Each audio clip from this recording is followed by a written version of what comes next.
Episode number 45 with Jonathan Little.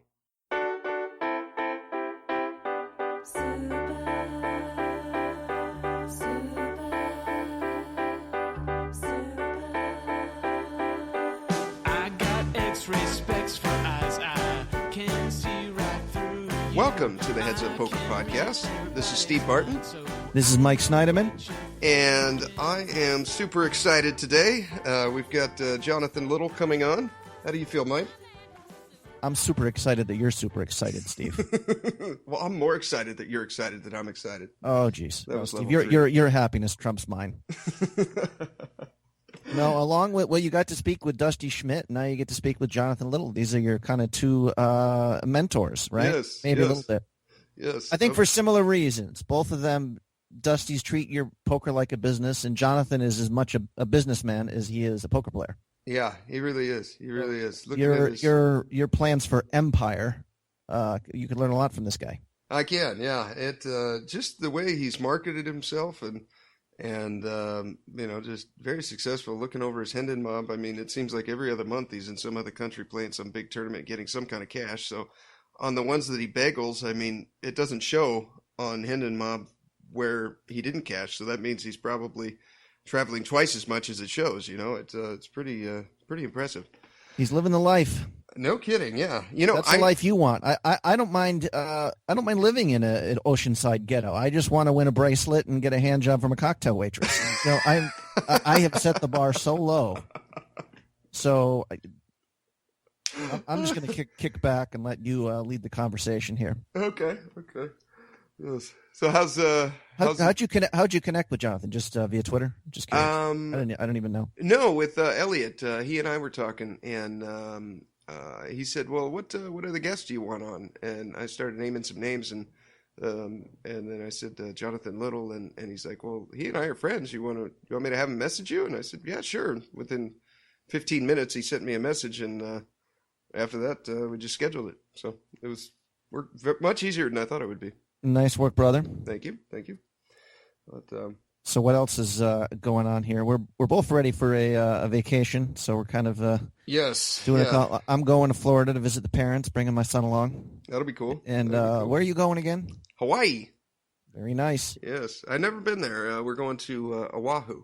My wife found some plane tickets for, I think, $700 or $800, and then a friend of a friend has a house out there, so we're going to be renting a little granny flat for 2 weeks. So for $1,500, we got a ticket there and back and room, and the rest is going to be, I think, just snorkeling and having fun. It should be pretty cool. Sometimes I feel bad, Steve, that you only get 114 paid vacation days a year as a fireman there. It's actually it's just not enough. Yeah, it's not. Those greedy taxpayers are just they're demanding so much from you. They are. It's tough. I tell you, it is. God, this country's fucked. Oh, never mind. Did I say that out loud? Why do I think that every time I talk to you, Steve? It's really not fair. He's got a lot of problems. You're not. You're like maybe 11th on the list. Why am I focused on you? You don't crack the top 10, for God's sake. It's just not fair. I had my interview for the captain's position. That went pretty well.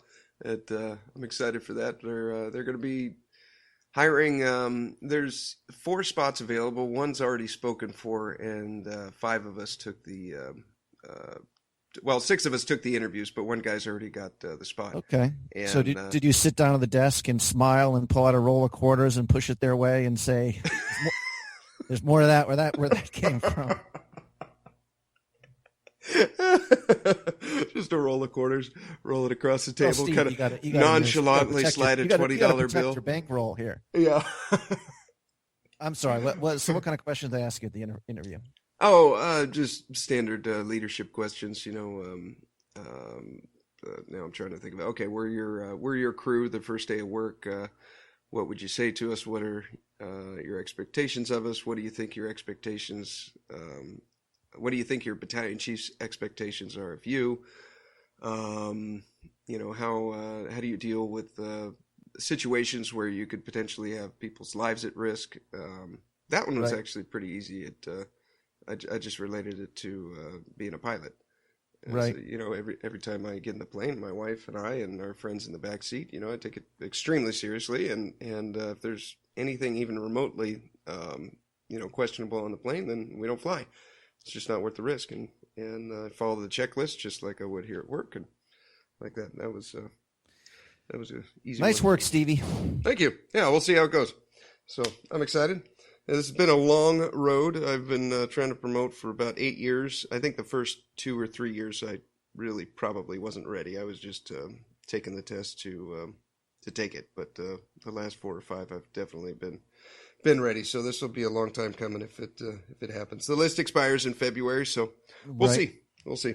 Well, that should be your nickname, Long Road Barton, because you're just prepared for the long haul and everything, and poker and your retirement. You're always thinking ahead 5-10 years, so that's good.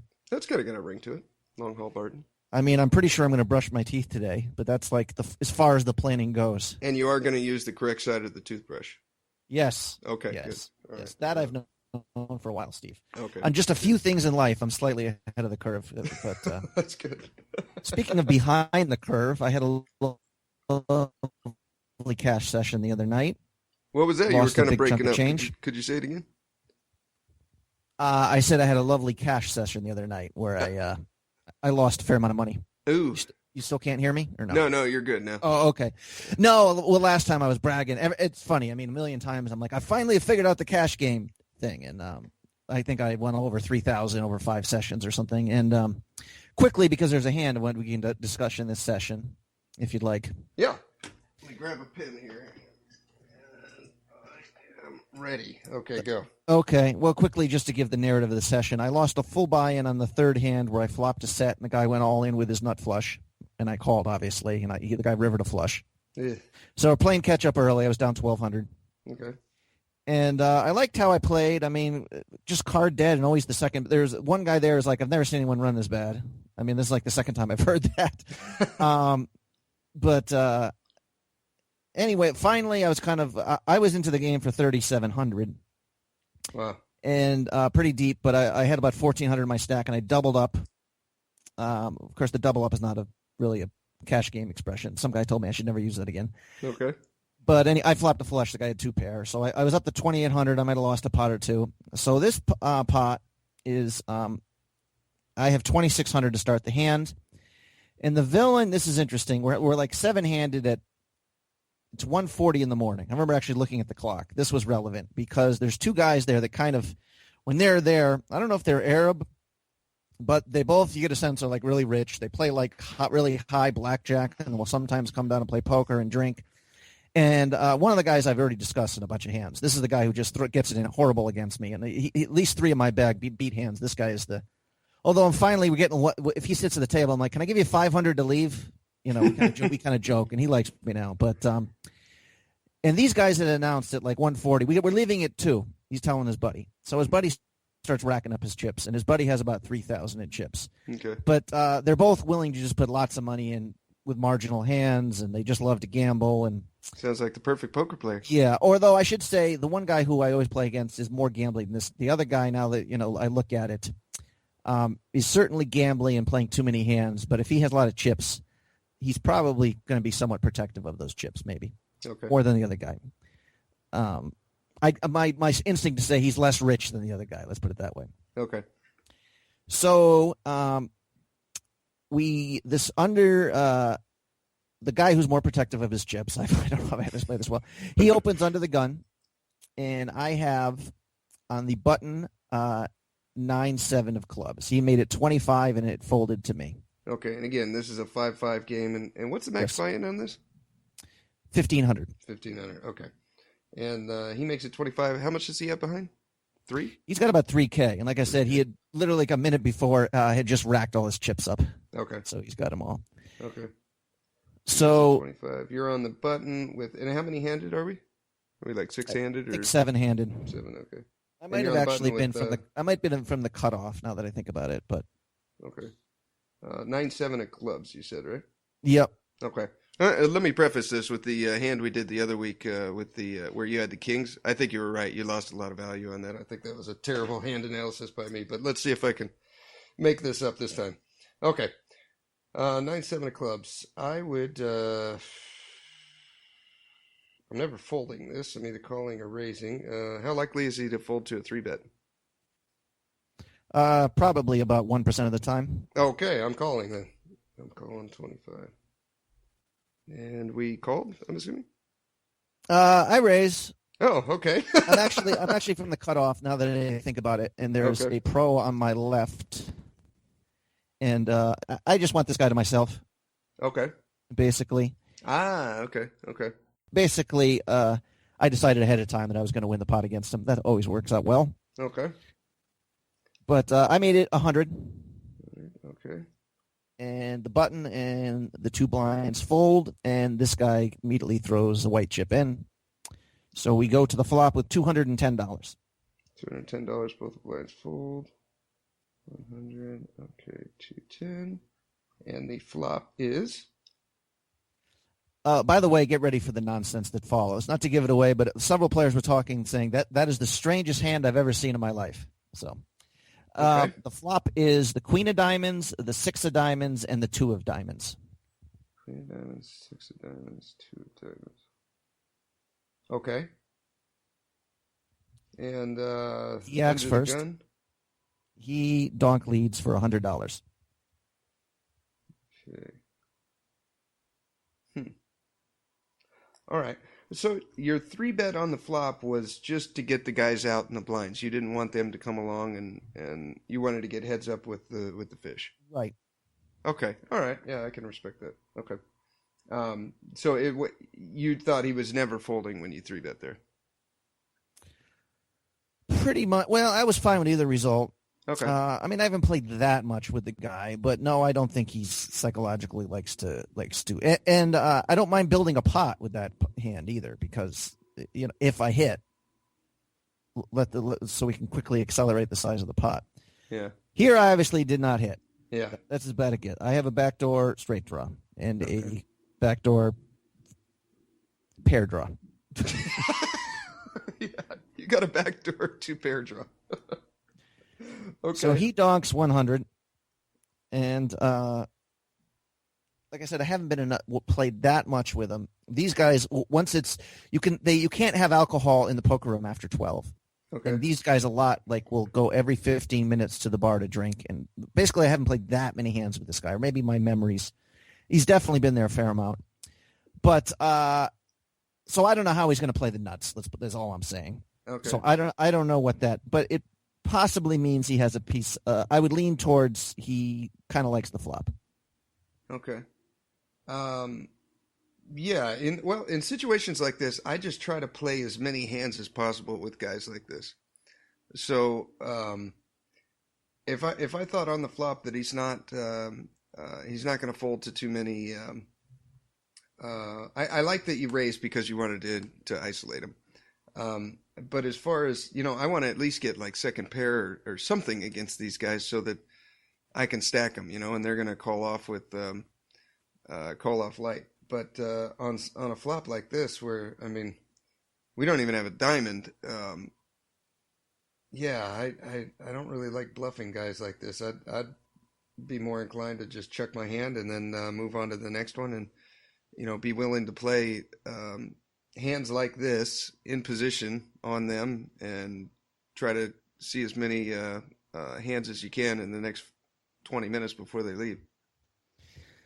Right, but there's not that many hands left, Steve. So obviously I have no choice but to raise him here. Okay, all right. And what did we make it?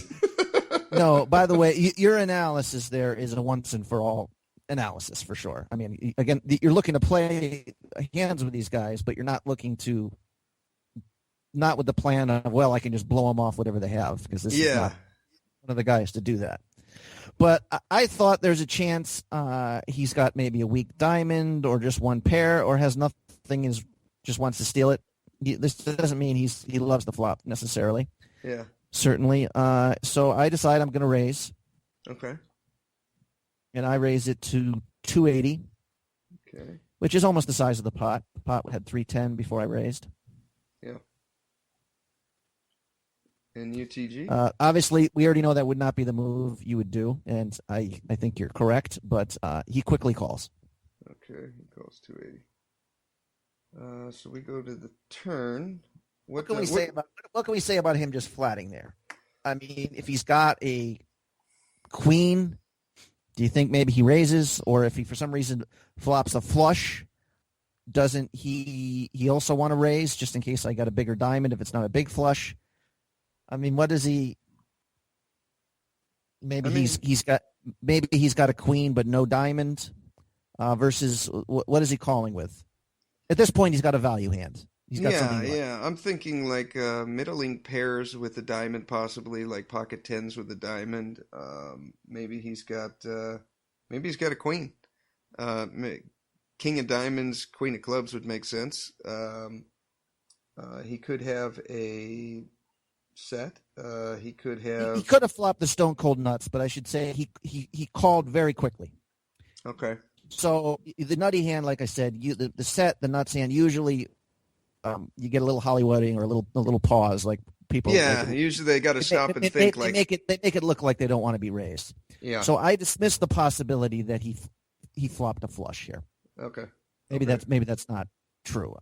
No, I think times like that I usually put on I don't know, something of like, okay, I'm 90% sure he didn't flop the flush here. There's a 10% chance that I could be wrong, but you can kind of sweep that one under the rug and say, okay, I think I'm going with my read that he doesn't have a flush, unless for some reason later on in the hand you get shown otherwise. But right. I think a queen with no diamond, or like a middle pair with a diamond, or possibly just the ace of diamond with nothing, all make the most sense to me. Yeah. All stands that are, have some strength here, but I thought could not withstand the pressure.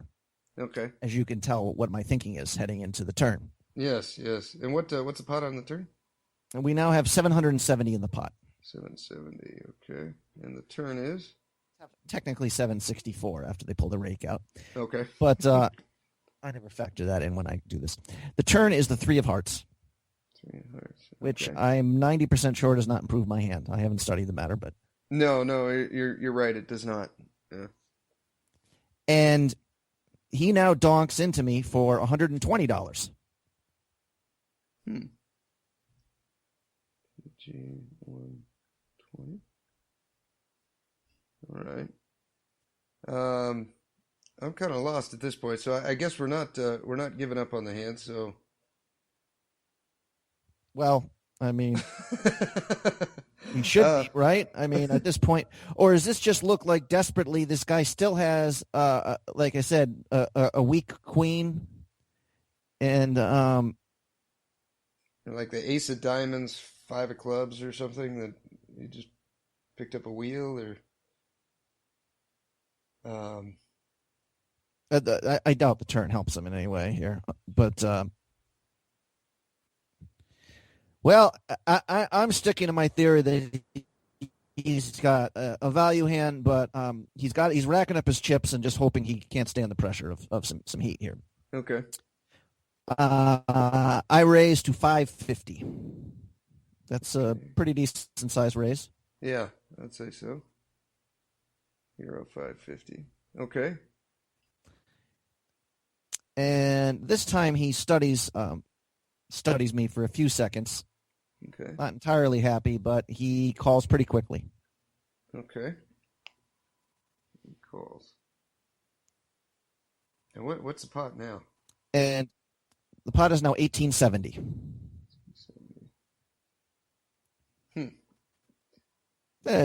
Just a month's red. Yeah. No kidding. So, did I say what the river was? No, not yet. The river is the 10 of diamonds. So the final board, queen, 6, 2 of diamonds, 3 of hearts, 10 of diamonds. And I now have a gutter ball. Yes, you do. You have a gutter ball now. What are you putting him on at this point?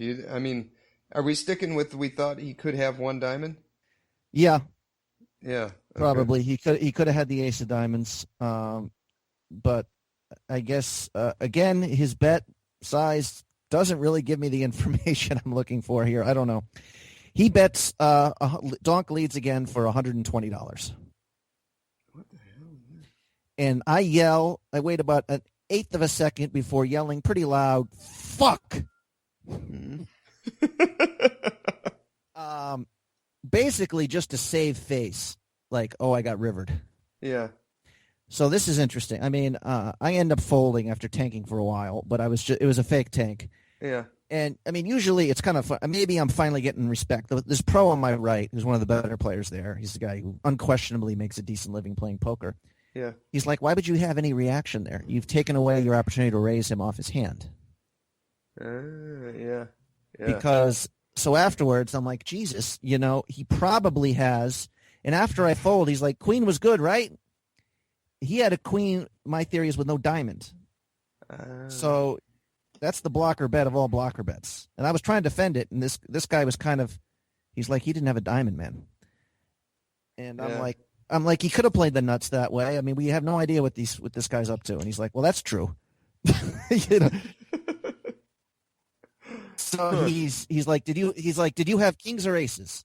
So, I mean, I was telling my story well, the overpair. He's like, this guy thought I had two black kings or two black aces. Yeah.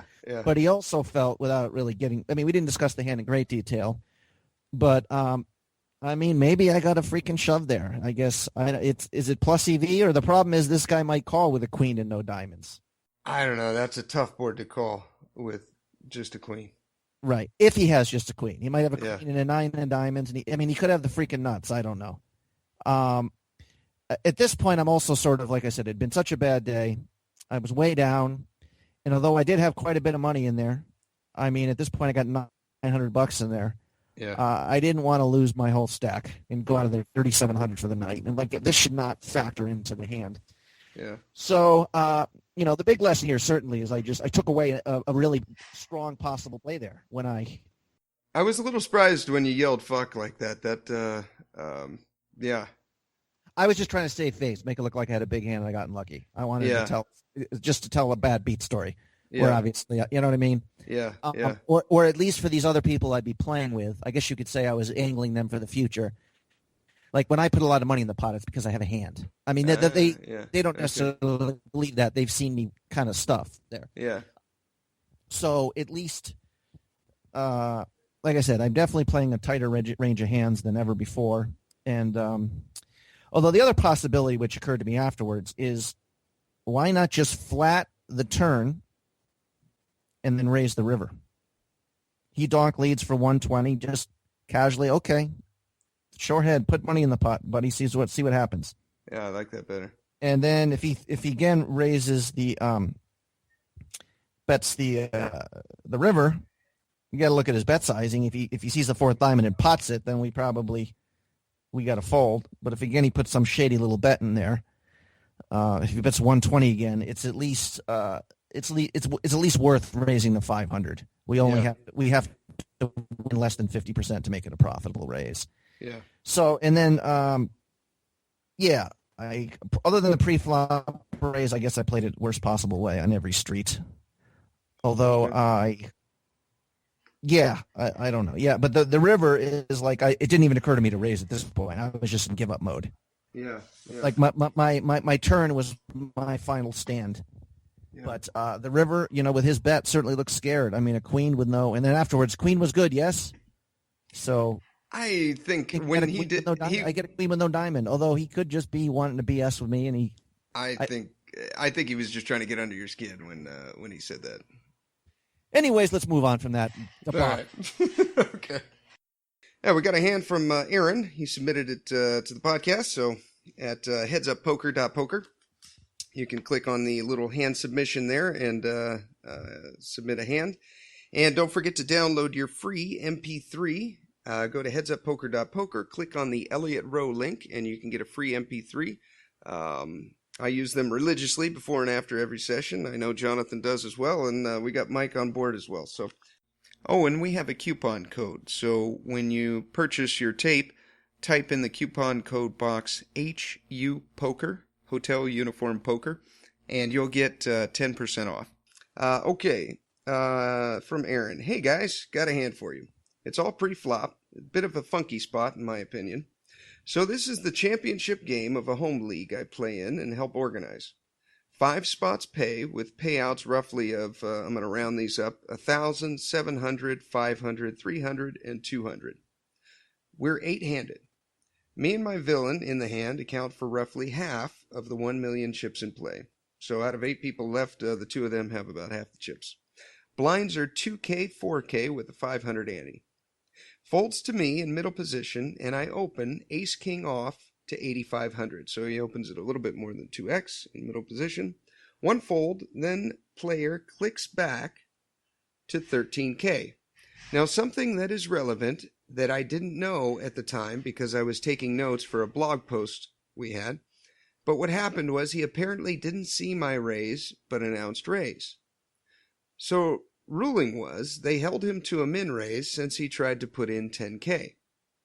So he was just going to raise to 10K, not seeing Aaron's raise, but then they forced him to re-raise because Aaron put in a raise, so he ended up raising to 13K. Button folds, small blind folds, and big blind jams 33K. Back to me. So I don't know what happened, but the guy who raises me is a fairly tight player, and none of the players at this game are 3-betting me. They know I'm probably the best player in the game, and they just don't 3-bet anywhere near what they should. But because of the mistake he made pre, I didn't know that he misclicked. So, 33K. We each have about 240K effective here. What's our play? A buddy of mine liked to raise to about 65K. I wasn't sure that putting in 25% where we had such an advantage over the table and their stacks being so much shorter was a smart thing to do. So if he jams, then we fold. Can we raise smaller? I think Villain's re-raise range would likely be ace, ace, king, king. I think he flats queens and ace, king and probably folds the rest. But because we have so many chips, why are we playing back out of position against the other calling station? Against the other, what's CL? Chip leader? Ah, yes. I'm sorry. Yeah, that's got to be it. Against the other chip leader. So just to give an idea, we have about 500K, leaving an average stack of less than 100K for most players. I wasn't sure I liked to raise, mainly because I thought just clicked it back, didn't realize that he misclicked, so I perceived his range to be a lot stronger than it might be. But yeah, what's your play? Well, if I knew he misclicked, and it sounds like it was a genuine misclick, he wasn't trying to angle him or something. Yeah. I would re-raise the bare minimum. I would go to 50. I would go to 53K. Yeah. Because it looks strong, like you're trying to induce him to. First of all, your ace king's ahead of his range, anyways. Yeah. But if you flat the guy, I don't know the player exactly, but he probably certainly has to flat if he knows what he's doing. He's getting over 4-1, and he probably has some decent hand. Yeah, even with the 9-7 of clubs there, you got a flat. Yeah. But not knowing, I mean, this guy is the chip leader. And you don't know what he's gonna. I kind of like what he said, the to raise, but I guess you would be raise folding in that spot because there's just too much to give up if you lose the pot. Yeah, your stack is worth probably five or 600 now. Yeah, where even if you double up, it's probably even if you double up and have half the chips in play, your stack's probably only worth 700. Yeah. It doesn't increase that much, paradoxically, I don't think. Well, again, somebody else would have to run through the chip value kind of stuff. But, yeah, ace-king, you got to fold if he shoves. But I like the raise. Yeah, I'm kind of liking that minish raise. And then if he jams, I mean, you know, you're saying that his re-raise range would likely be ace-ace and king-king, and that he flats queen-queen and ace-king. Maybe... but sometimes I think maybe we put players on too tight of a range when really they might be doing that with ace queen suited or something that you may not be thinking of. But yeah, with all your chips and everything, I like what you said, Mike, about kind of min raising there to 53. Now the guy has to call 40 instead of just 20 if you call. And if he shoves it in, then I think you can fold ace king there. Well, that's if Aaron knew that he misclicked, but at this point he still doesn't know that. He doesn't know this till after the hand's over, correct? Oh yeah, you're right. Boy, that's a tough one. So well, Aaron knows his player better than we do, obviously. So if he says that he's only folding premium, he's only raising with premiums, at the time he thinks he's on a premium. So if we can pretend that the misclick didn't happen in game, then I think the min raise is still viable, certainly. But you're not getting it in for sure. Yeah. Because you got to put them on a very strong range. Yeah. So, I don't know. I could go with you could even justify a fold here. I don't know. I think fold's a little nitty. But I mean, it isn't what I would do. Yeah. I think shoving all in, as we agree, the one option you don't do. Yeah. Correct? No. I don't think that's good. You're only getting called when you're crushed.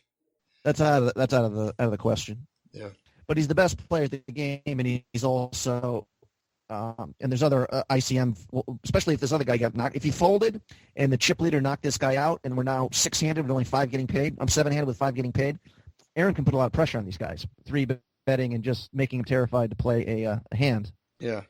So I like I'm just saying the fold wouldn't be horrible, but I think a smallish raise, which looks super strong, and then fold to a shove. Yeah. And then play it. This guy's probably going to play it straight up on the flop. So if he, if he checks and misses, it's probably just going to check down to the river, which both of you guys are incentivized to do.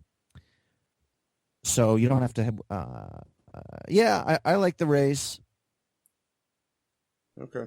Yeah, raise fold if he jams, and then in all likelihood he's probably just calling. Maybe he's folding, but if he jams, I think he can dump it. And if it just in game, again, I'm always into this timing stuff, but if it was in game and you saw that this guy was going to misclick and the other guy shoves, I would immediately raise. The min still, but immediately raise. Make it look like it's a very easy decision. Yeah. So, what do you think, Steve? Yeah, I think so. I like that. I like just kind of min clicking it back there and seeing what he does. But we don't have the results of this. We'll have to. No, we don't. We'll have to get it from it. I messaged Aaron and haven't heard back from him yet, so we'll see what he says. But maybe he's through with us, Steve. Oh, here it is. He did send it in. So I didn't know that he misclicked when the 3 bets me. I think he said queens plus and maybe ace king combos. If I raise, I hate folding. If I jam and he calls, it's catastrophic in my opinion. I only have 2.25x in. If I knew he misclicked and think I might call and spin the flop, since he's going to have a wider range just as the late position opener. But as I thought he 3-bet me, I folded. He had ace king spade, went runner flush to eliminate the short stack. P.S. ended up chopping heads up after a 4-1 lead going in. Well, interesting. Okay, well, you guys both had the same hand, basically. But, should we give Jonathan a call? Sure. Okay, thank you for the hand, Aaron. Pretty cool.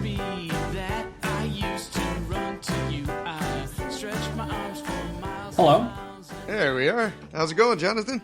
Good, how are you? Good. Thank you for coming on. Not a problem. I'm happy to be here. Jonathan, this is Mike. Thanks for being here. Thank you for having me. I'm excited to be with you guys today. Good. Where in the world are you? You're in New York now, or? I'm currently in New York, yes. Okay. And you kind of bounce around quite a bit, right? I've seen you out in California, New York. Yeah, I play the major live poker tournament circuit for the most part. Okay. And I spend a lot of the time in Europe now because they have the European Poker Tour, and you can go there and put in a lot of volume. Yeah. Poker players travel, Steve. Yes. It's changing, I know, but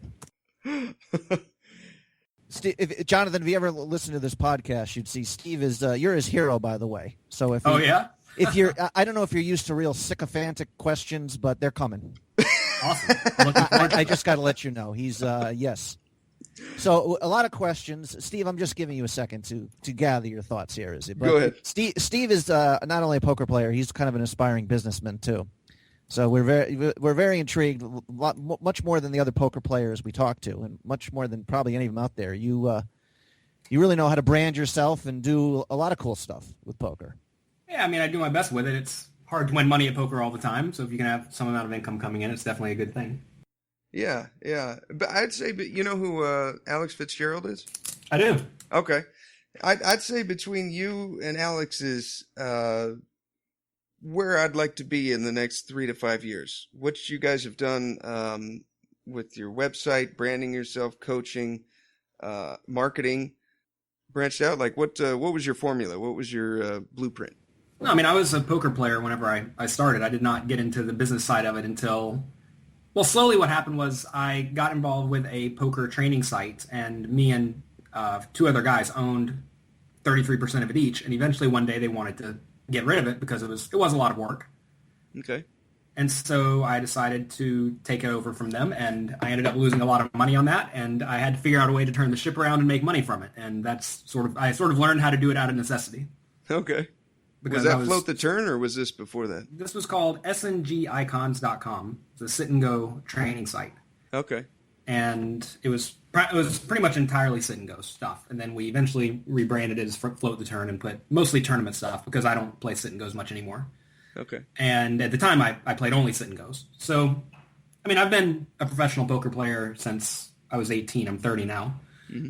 And poker has always been the main source of income, but the business training stuff is something to do on the side. Okay. Actually, the way I started to learn more about it is there's this podcast called the Smart Passive Income Podcast. Yeah, I listened to that one. Oh, well, good. Well, I listened to all of those and studied basically everything that was presented in all of those podcasts, and that's how I ended up building my personal site recently, jonathanlittlepoker.com, and now that's there. Okay. But the poker's going well, too. It looks like you've had a good 6 months. It's been okay. You had a couple good runs in Vegas, and, well, I guess good runs, you're past that, I guess. If you went deep in the WPT Borgata event, too, I saw. Yeah, I mean, the thing is that, like, for example, I took 25th at Borgata, and I got, like, $15,000, whereas first was $750,000. Yeah. Right. And, taking 25th is effectively, it doesn't mean anything at all. Sure. It's like, okay, I lost. I mean, I view it as a loss because every time you go out there, you either going to win a lot of money or you're going to either effectively break even. Yeah. And plus or minus 20K is effectively break even when you're putting in a lot of volume. Yeah. And so I've really been slightly positive over the last year or so, but I mean, it's fine. You recognize you're going out there, you're giving yourself opportunities, and eventually you're going to run hot and you're going to win something, and then you're going to have a good year. Yeah. Okay, I take back. I take back. Say, throughout my career, it's time to work on your game, sir. Yeah, congratulations, you didn't get slaughtered. You're breaking even. Good job. That happens a lot too. Yeah. So. Yeah. I mean, the way it works is at least for me, I've won something like 2.5 tournaments every year I've played, and sometimes you win small tournaments and sometimes you win big tournaments, and you don't get to pick when those are. So as long as you're consistently winning those tournaments each year, which I have been, and then you have to be pretty happy with that. Yeah. Speaking of, well, if you're only consistently winning 2.5 a year, I noticed on your Hendon Mob. Only? That's a good record, Steve. Well, here's where it comes. Is in 2012 and 2014. In 2012, January 16th or January 17th and 19th, you won 2 tournaments back to back, a 1K and a 2K. Yeah, that was unlucky. That was unlucky. And then 2 years later, you did it again on June 1st and June 4th. You won 2 10Ks, the Summer High Roller 2 and 3. Well, to be fair, those were tiny tournaments. Those were effectively sit-and-goes. So those do not count in my eyes. No? I don't know. I think that's pretty impressive. I mean, one had 5 people and one had 15 people. So. Oh, they did? I didn't see that. Well, the 1K and the 2K, those had over 100, right? Yeah, those had a bunch. But, I mean, again, you win a $1,000 100-person tournament, you get $30,000. And that does not go too far when you turn around and play the main event the next week for $10,000 and you lose, and then you're effectively even on the trip again. That's a good point. I mean, really, you can't really look at any of the swings and think much about it. I mean, the thing that really matters is how you do in the biggest buy-in events you play. And unfortunately, I have not won any of those recently. I've been doing reasonably good getting in the money and cashing in them, which is a good start, but I just haven't done well once I've gotten in the money. I mean, I had a really good shot at an EPT high roller. We got down to 18 people, and I ended up losing a big flip for something like 3 times average. And if I won that, I would have had a pretty good shot to at least make a deep run. But instead, I min cashed and won a little bit, and that's just how it's been going. So you can't really do much about that. You have to give yourself the opportunity to win, and that's what I've been doing. So I'm pretty happy with that. Okay. I checked out your video blog from Borgata, which you can get at your website, obviously. There's a couple interesting. I looked at just the little bit you did on the $1,500 turbo you played. Yes. And the funny thing I noticed is I recognize just about every player at these tables. I mean, how tough is tournament poker now compared to when you were WPT Player of the Year? Because it looked like I saw that Anthony Zeno was right across from you, who's of course WPT Player of the Year, and I saw Maurice Hawkins and a few. I'm like, geez, this is just $1,500 in Atlantic City, and I guess I was just leading this in a general discussion on the difficulty of the tournament fields, or are you one of those people who don't think it's actually gotten that much tougher? It's certainly gotten a little bit tougher, but a lot of the people that are making the tournaments, quote unquote tough, are live only players who do not have a ton of experience. They have a lot of experience, but not a ton. Okay. And you'll still see these players making pretty big errors. So the game is certainly tougher, but I mean, the reason that $1,500 event in particular was tough was because it was a turbo tournament, a one-day tournament. You have to ask how many people are really trying to shoot in $1,500 on a turbo tournament the day before the main event. And that's going to be primarily professional players who go out there. I mean, I would love to go out to Borgata and play for 2 weeks or 3 weeks, but the problem is all of their tournaments are $300 and $500 buy-ins. And it's just not worth it. You cannot go out there and pay for a hotel and pay for food and expect to make much money. Just not worth your time. This was a pro-heavy field just because it was the day before the main event, pretty much. Right. I mean, what they did in the past is they had a $1,500 tournament 2 days before the main event. And even then, I was always on the fence about even going to play that. Because you have to think, how much are you making from these tournaments on average? Maybe $700? So you have to go out there 2 days ahead of time, which means you have to pay hotel room for 2 days, maybe $100 a piece. So now you're making $500 on this tournament. You have to pay for probably slightly overpriced food because you're in a casino, so maybe now you're making $450. So is it worth it for me to travel away from my wife and away from my work on the business side of things for $225 a day? Yeah. And the answer to me is no. And for some people, the answer is definitely yes, because they don't value time at home like I value it, or they maybe don't have other things going on. I mean, there are a lot of people who play every single tournament series they can, and I think they recognize they're making like $50 a day or $100 a day playing a lot of these smaller things. Right. And they're okay with that because that's what they're doing. But so what I try to do now is play primarily very high, either high value tournaments or high volume series. Okay. Yeah, that's what I prefer too. I noticed in the video, obviously, a lot of it was with your wife. You guys seem very happy. Is she, because of all the traveling you do, I'm assuming you guys are full-time travel companions when you go to Europe and everything? No, she never travels with me pretty much. Really? She is a lawyer in New York City, and she works a lot. So she only travels primarily to Atlantic City because that's usually an easy weekend trip. Okay. When you said home time, I thought maybe you missed the cat and dog. I thought you guys were full-time. No. I have done it to where I have not really had a home effectively. I mean, I always had a home, but I would never go there. I did that for about 2 years in the past, and it was just a little bit tougher. And it's a little bit, I think it's a good thing, at least for me, to be on a very good, clean schedule. And it's hard to get on a good, clean schedule when traveling, for me, at least. Yeah, okay. Yeah, I noticed on your Hendon Mob, you're all over the map. I mean, it's like 1 month you're in Spain, and the next month you're in, another country, and then you're back in the U.S., and then you're back in Florida, and then you're in Las Vegas, and then you're just all over the place. How do you do that? I mean, it's actually profitable to be flying out there and staying in the hotels? Is that what you're saying about the big buy-in tournaments? Is that if you have a 50% ROI in a 10K, you just look at it mathematically and you say, okay, entering this should net me $5,000. The plane ticket's $700, and you start minusing your expenses. Okay, I should make in the long run $2K from this trip. Is that how you look at it? Or? That's exactly how I look at it. But the thing is whenever I'm going to Europe, I'm often investing something like 50,000 euros, which is more like $60,000. Okay. Because every day there's a 2K or a 5K or a 10K, and that's for 10 days. So if you make 50% ROI on 60,000 invested, you're making $30,000 in 10 days. Okay. Minus even whatever, 4,000 expenses, you're still making $26,000 in 10 days, which is great. Okay. And that's how I look at it. So that's why I try to go to all the European Poker Tour events, because those are just very high volume events. You probably don't have 50% ROI in those. It's probably more like 30. But even then, you're still turning a good profit. Yeah. And then there are other smaller things, like I'm going to a tournament in Jacksonville in the near future that's a $5,000 tournament, but it's going to be very soft. And there I get to go and be with my family. My mom and my dad are from Pensacola, which is kind of near there.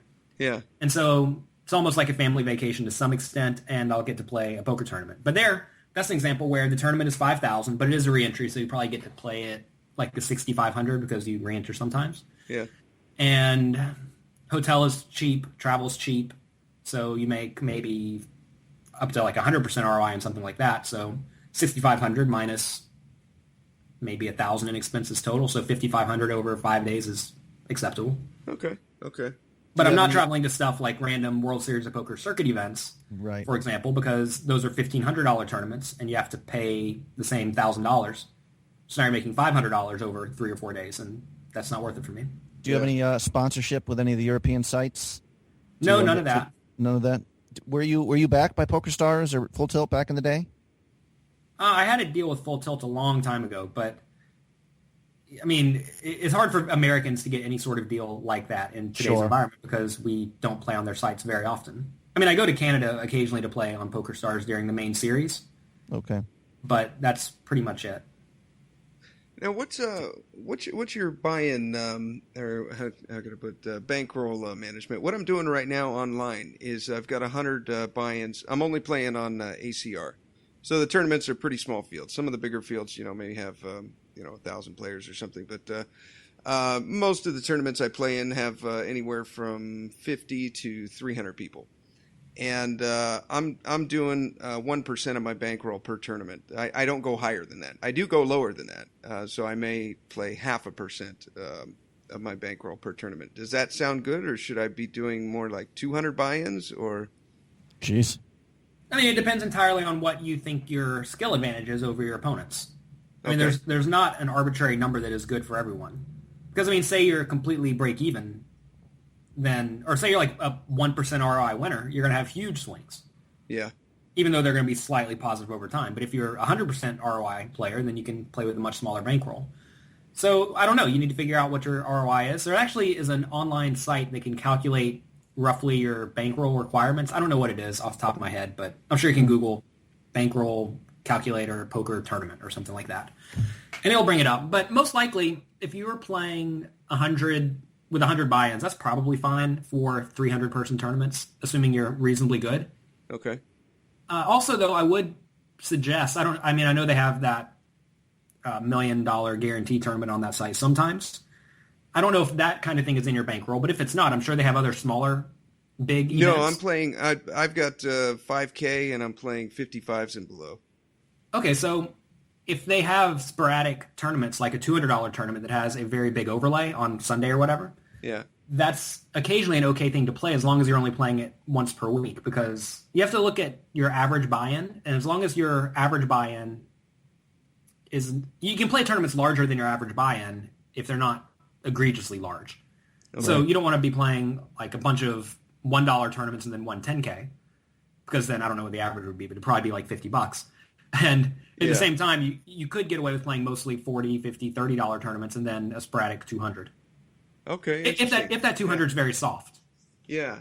I've been throwing in like a 109 once every 2 weeks. I mean, I would make sure it's a soft one, right? I mean, make sure it's just not a regular 109. But if it's something like the Sunday Million on PokerStars, you want to be playing it. Anyone who plays something like $50 tournaments should be playing the Sunday Million every Sunday. Okay. Just because the game is really, really soft. I mean, you're going to have huge variance, and you have to recognize you're gambling a bit because of the huge variance, but it's a very, very high ROI tournament. Yeah, my coach was telling me that he's like, your numbers are good. You should be playing these bigger tournaments. The only thing holding you back is your bankroll. So, okay. All right. Speaking of money management, Jonathan, I actually played with you once back at the WPT Championship at the Brigada last year in January. Nice. And I was actually kind of mentally taking notes. And this was a real tough table the first day. I don't know if I could. Matt Salzberg was there, and I think Paul Volpe, and there's a bunch of guys I recognized. But it's kind of funny. This is my first $3,500 buy-in, or $3,300, whatever it was.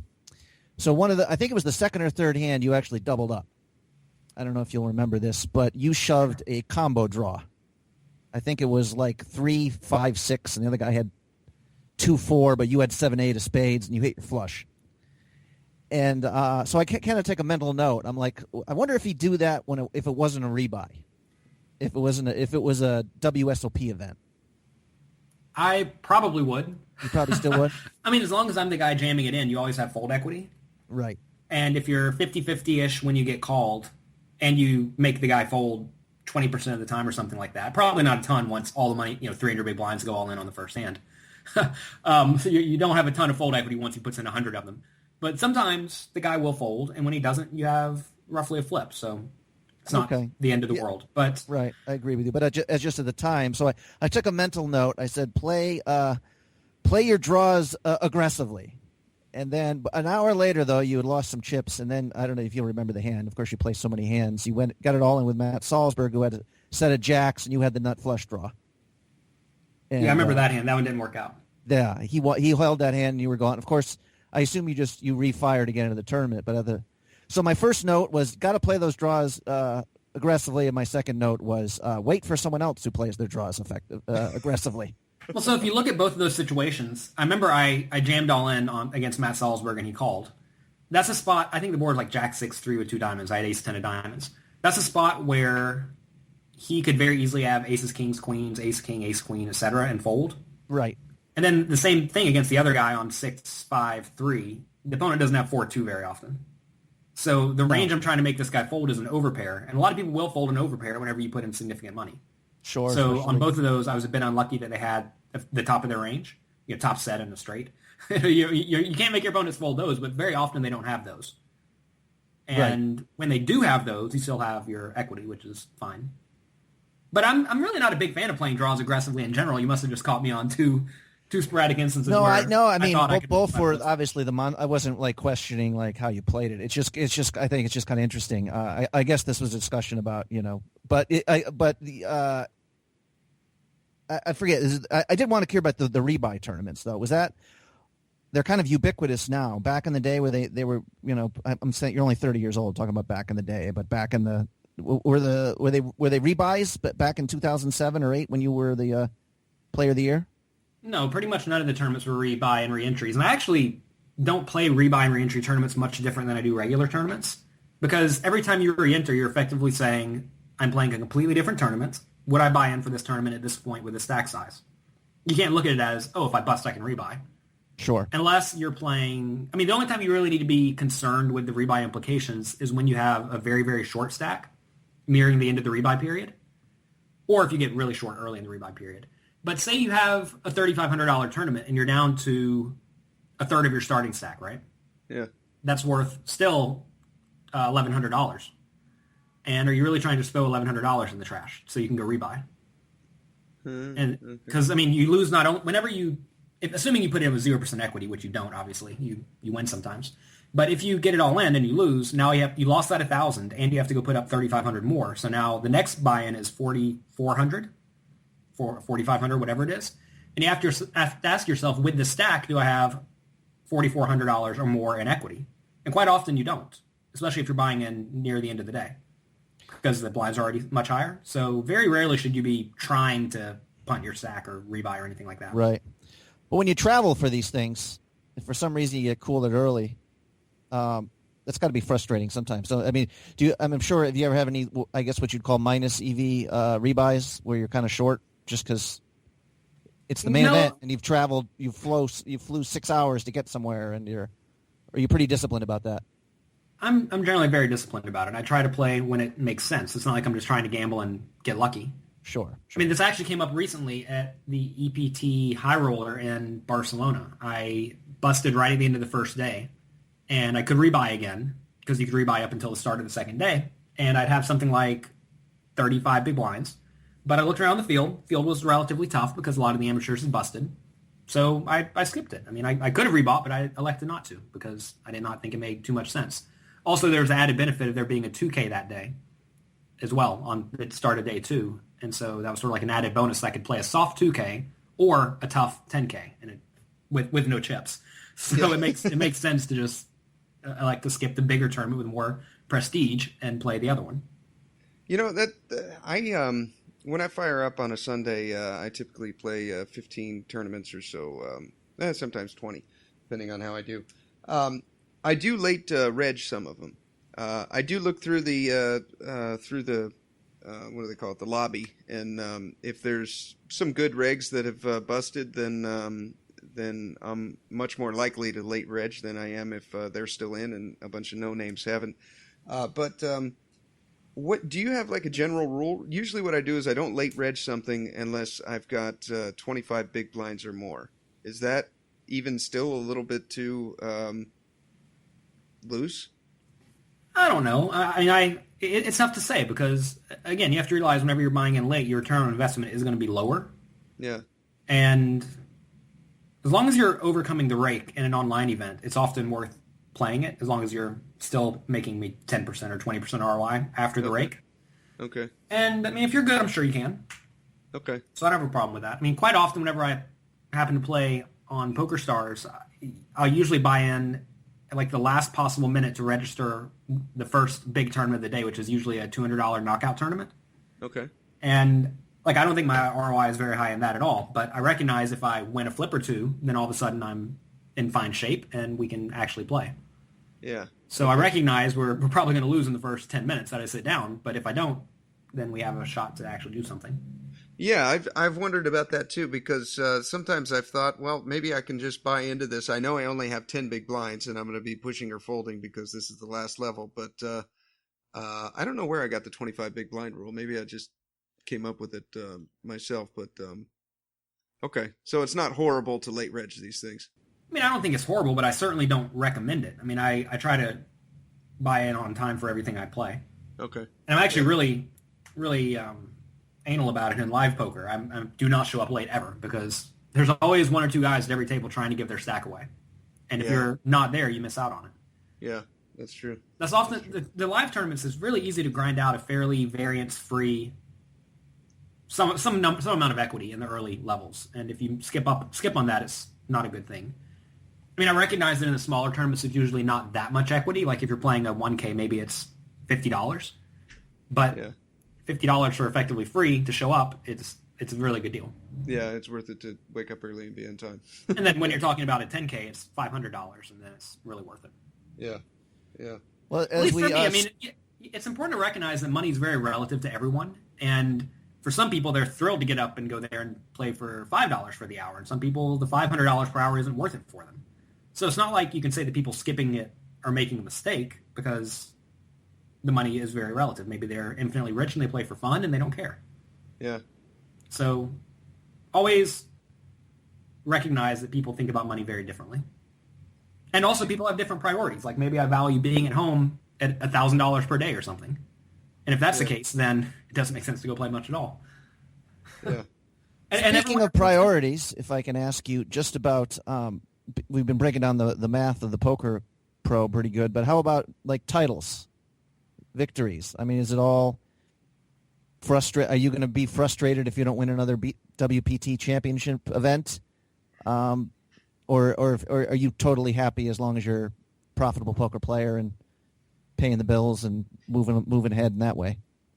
I don't really associate much happiness or unhappiness with poker for the most part because you can't really control the results. All you can really control is how much you study and how much you work at the game. So I mean, I don't even really play very many WPTs anymore because most of them are too small to justify going to. Okay. At least for me. I mean, the ones I go play are usually very near New York City, so I will go to Borgata and I'll go to Jacksonville because that's where my parents are. But a good example of that is if I really cared about winning a WPT, I would go to the one in Vegas in December and also the one in Montreal, and I think it's in October or November. And I'm not going to either of them because I don't think they're that profitable compared to the alternatives. And the alternative for the WPT in December is the European Poker Tour Series in Prague, And that's just another math problem. You can invest maybe 15,000 at the World Poker Tour or 60,000 in Prague. Which one are you going to go to? Right. I mean, I'm not really I don't care about the titles. I guess that's what that amounts to. I mean, but I don't really care about the money either. Right. Well, but when you're 22 and you're however old you were when you're WPT Player of the Year, I mean that's fame, and that's just not just money. That was never part of the equation for you. You didn't. I don't know. It's hard to say. I certainly grew up watching the World Poker Tour on TV, and I guess I wanted to be like those people. But I realized a few years ago when I started traveling to more of the EPTs, I was always making a point then to play every WPT because you want to be one of the few guys who has 3 wins because that'd be pretty cool. Yeah. But what does that really get you? It's not going to get you an online deal with a major site. It's not going to get you any additional money. There's no real benefit besides some boost in your ego, and I don't really have an ego problem. Okay. So I'm perfectly happy not having additional titles. That's a good answer, yeah. I mean, if you told me I could just take second in all the tournaments I play and never win anything, I'd certainly take second in all the tournaments I play. Yeah, I would take that.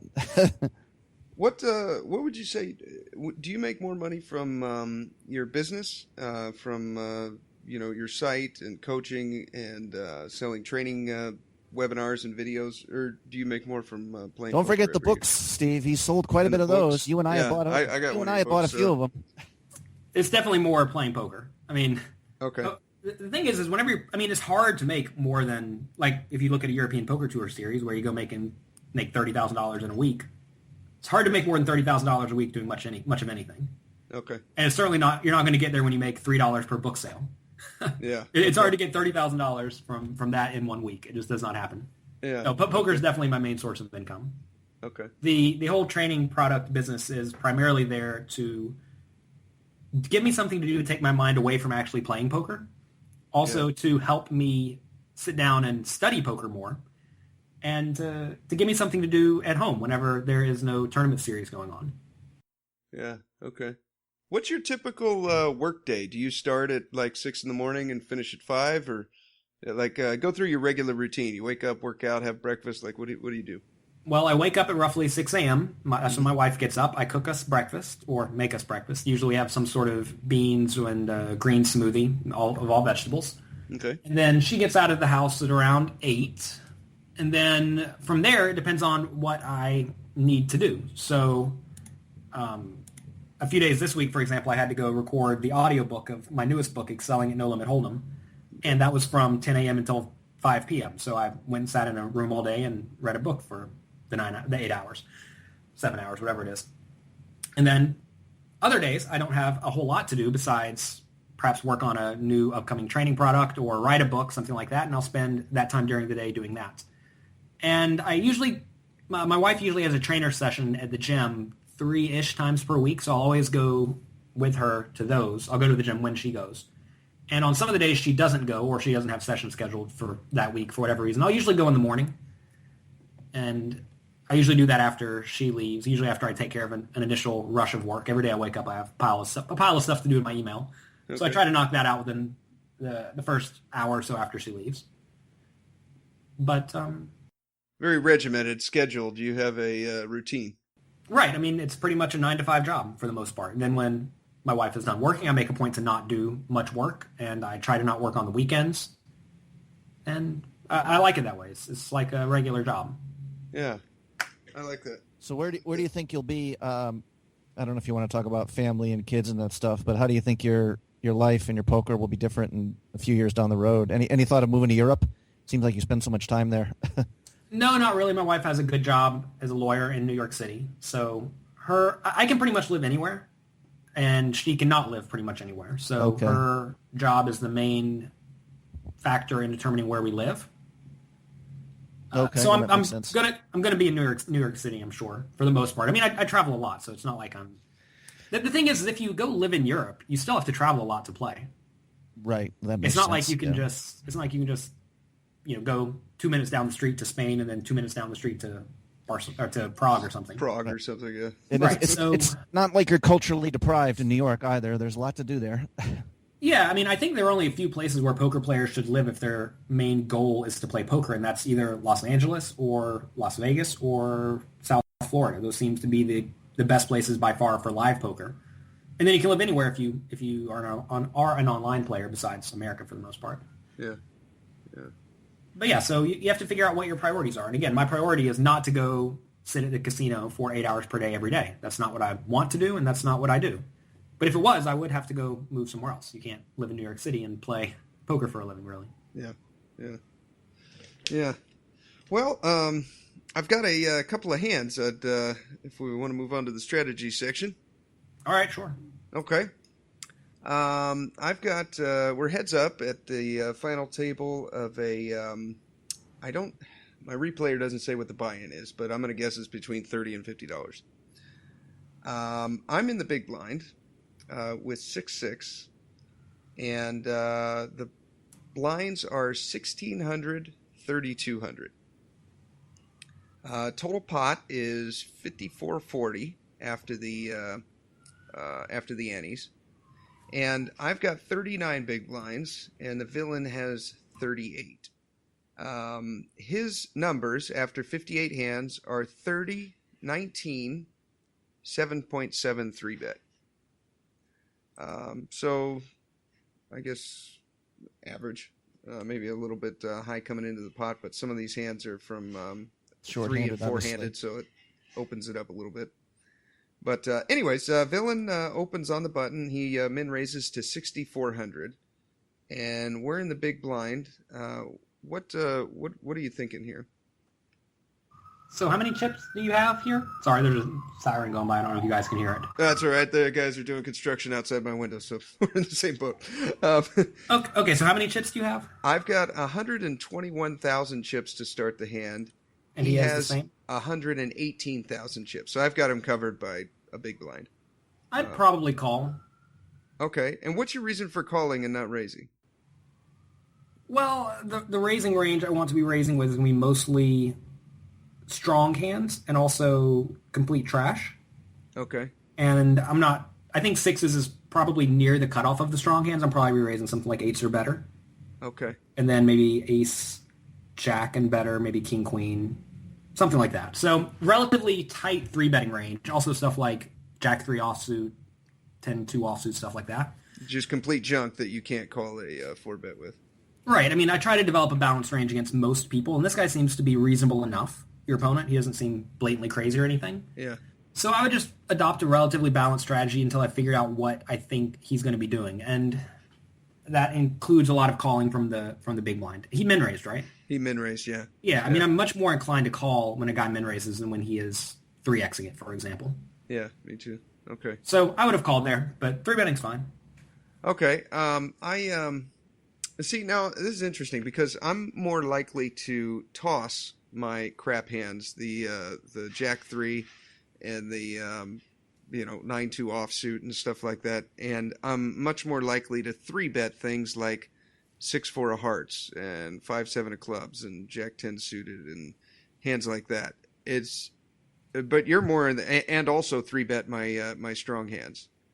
I think that 7-6-4 suited flops well enough for a min raise. Okay, for 3-betting you mean? I mean for calling. I'm saying I'd be fine calling with 6-4 suited. Okay. I'm definitely calling with 6-4 suited. I'm certainly not folding that. There's Okay. actually you don't want to have to fold these. You don't want to have to fold Jack 10 to a 4-bet shove here. I mean that's exactly. Jack 10 suited. Right. I'm perfectly happy folding Jack 3 to a 4-bet, but I don't really want to be folding Jack 10 suited or 6-4 suited or pocket sixes, for example. Now, what do you do when they just call? If they're folding there 70% of the time when you 3-bet and they're calling 30%.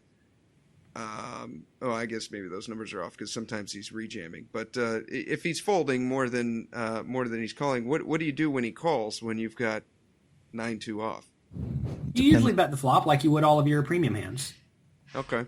There's actually a pretty in-depth section about this on my newest book, Excelling at No Limit Hold'em, by Olivier Bousquet, who plays $5,000 heads-up sit-and-goes for a living. Okay. He knows a few things about it. Yeah, I guess so. And I mean, a lot of what I've learned about heads-up is from him, and that's what I tried to share in the book. And that's, I think, pretty much the strategy that most of the best players adopt is to call with all the hands that are good enough to call with, and then fold your complete trash and then the marginally acceptable trash, 3-bet that along with your best hands. And you have to ask how wide your value 3-betting range is, and that, of course, does depend on your opponent. But it really should not be that wide against the average guy, because if you're 3-betting it for value, usually you're trying to do that with the intention of getting in, just because it's so easy to defend from the big blind with all sorts of stuff. Like you want to be calling from the big blind with all sorts of stuff. Yeah. And as you start 3-betting, that makes it harder. That takes away reasonably good hands out of your calling range if you start 3-betting with them. Okay. This is going against a whole bunch of stuff that I have previously learned. So this is well, if you're 3-betting really wide in a heads-up match, if your opponent's smart, he's going to know that there's only so much premium hands, and a lot of those hands just aren't going to be able to stand under the pressure of the 4-bet. Yeah, that's basically it. You want to look at the combinations of hands you are 3-betting for value and the combinations of hands you're bluffing, and make them somewhat near equal with a little bit of a premium on the good hands. Because you don't want to be bluffing too often is what it amounts to. And you also don't want to be 3-betting stuff like King 10 offsuit if your opponent's going to be shoving on you. Or even calling, because you don't want to get called when you're 3-betting King 10 offsuit, really. A lot of your equity is going to come from fold equity. I usually call with hands like that. Queen 10 off, King 10 off. Yeah, so I mean, even Ace 10 off. I feel like when I 3-bet that and get 4-bet, I'm only getting 4-bet by better. Yeah, that's a good hand to call with for that exact reason. I mean, I'm probably playing something like 85% of hands and then 3-betting something like, I don't know, 10 to 15%. That's about where I'm at, yeah. And that's going to be roughly half trash and half value. Okay. Yeah. So what did you do here, Steve? Yeah, the difference is I'm 3-betting with where you're 3-betting Jack 3 off. I'm 3-betting the what was the example I gave before? 6-7 suited or something like that instead of just calling there. Well, so the thing more is likely that folding the Jack 3 off. The problem with this is that Jack 3 actually does have a blocker to reasonable big card hands. Okay. Whereas 7-6 suited or 6-4 suited does not. Yeah. And also you have to ask, how inclined is my opponent to be 4-betting me versus calling? If he's going to be more inclined to call your 3-bet, then you do want to be doing it with 6-4 suited because you have to go see a flop. But if your opponent's frequently going to be 4-betting or folding, you want to be doing it with blocker cards. With a blocker card. Interesting. Yeah. I do the king blocker 3-bets quite a bit, like the king 6 off and the king 3 off and stuff like that. I mean, facing a min-raise, I think those are good enough to defend. Okay. And that is going to result in you check calling with king high a decent amount of time on the flop. But if it really depends a lot on what your opponent's doing. But if your opponent's playing reasonably well, you do need to be relatively sticky in heads-up pots. You're not just trying to fold every single time. Yeah. Okay. All right, on to the hand. I chose to 3-bet. Looking back now, I think this would have been a better call. Well, so is your plan to get it all in if he jams you? Or 4-bets you? Yeah. Right, and see, I don't know if you want to be getting it in for 40 big blinds. Well, that's another thing, too, is I felt like... and one of the reasons I brought this hand up is, okay, now if he 4-bet shoves on me, am I calling? And I think I am because he'd been just open shoving too much. You know, he'd been, I would raise from the button and he would just shove. And I'm like, wow, we both have like 35 bigs here. What could you be doing that with, you know? And so he was doing that. So in my mind, 6s was pretty far ahead of his range. Since he'd been doing that, I don't know if he was getting impatient playing heads up, like he just wanted to get it over, or what it was. But so that was my reason for calling there. If he did jam on me. Okay, I mean, you can use a hand range calculator to figure out if you should be calling in this spot. Okay. And so, I mean, do you think he's going to be shoving ace 2 offsuit versus you? I think so. Okay. Just judging, and maybe he got a string of hands. Maybe he got a string of pocket 9s, pocket 10s, and ace queen, and didn't know how to play him that deep, and so he was just shoving those. But the frequency with which he was doing it, it felt like he was shoving light. But I never found out because I didn't call. Okay, I mean, if he's shoving a more reasonable range of something like pocket sevens or better, and then some Broadway hands and maybe the good aces, like ace 7 suited better, ace 9 offsuit better, you're 44%, which is roughly near break even. Okay. And if you're shoving all of the aces and all the pairs, then you pretty much have to call. Okay. All right. I 3-bet to 18,888. So again, he raised from the button to 6,400 min raised. I 3-bet to 18,888. Does that seem too big, too small? That's fine. That's fine. Okay. I mean, you want to make it reasonably big out of position in general because you do typically want to discourage calling, unless you're 3-betting a range of stuff like king jack suited and king queen offsuit and ace 10 offsuit and pocket sixes, for example, or pocket sevens, because your range is going to be more linear, meaning it's just mostly good hands. So you don't care if your opponent calls if you have mostly good hands in your 3-betting range. Okay. But if you have bluffs in your 3-bet range, like jack 2 offsuit or 6-4 suited, you generally want your opponent to fold. Yeah. So you should be more inclined to 3-bet a little bit bigger. Okay. And so whenever you 3-bet with pocket sixes, you have to ask, what does that imply about your whole 3-betting range in general? Because if you're 3-betting sixes, it obviously means you're 3-betting sevens, eights, and nines. Yeah. What about like king jack offsuit? Does that become a 3-bet? And because all these hands are relatively similar. King jack off, I think I'm more likely to call. Yeah, I mean, king queen, I'm 3-betting. Right. So you have to ask yourself, what does? I mean, I guess I view pocket sixes as a hand very similar to something like 9-8 suited. Okay. And I'm not really trying to get it in with these hands at this point. But whatever, it's fine to get it in if your opponent's crazy, and you should be trying to get it in because you have 54% equity or so. Okay. Interesting. All right. Yeah. I 3-bet a little over 18K. He calls. We go to the flop. There's 38K in the pot. I have 105 behind, and he has 100 behind. Well, so what do you think his calling range is, given you said you think he's jamming any ace? You know, that's a good point. Now that I'm looking at this, I'm thinking things like Broadway hands, a lot of Broadways, maybe smaller pairs, kind of like mine.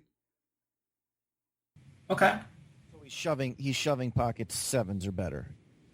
I think so. But kings and aces, I would think he's going to be flatting a decent amount right here, right? Oh, that's a good point. Yeah, probably his extremely nutted hands. Maybe he would shove those too. I don't know. It's difficult to say, but you definitely want to try to figure out what that range is before you go to the flop.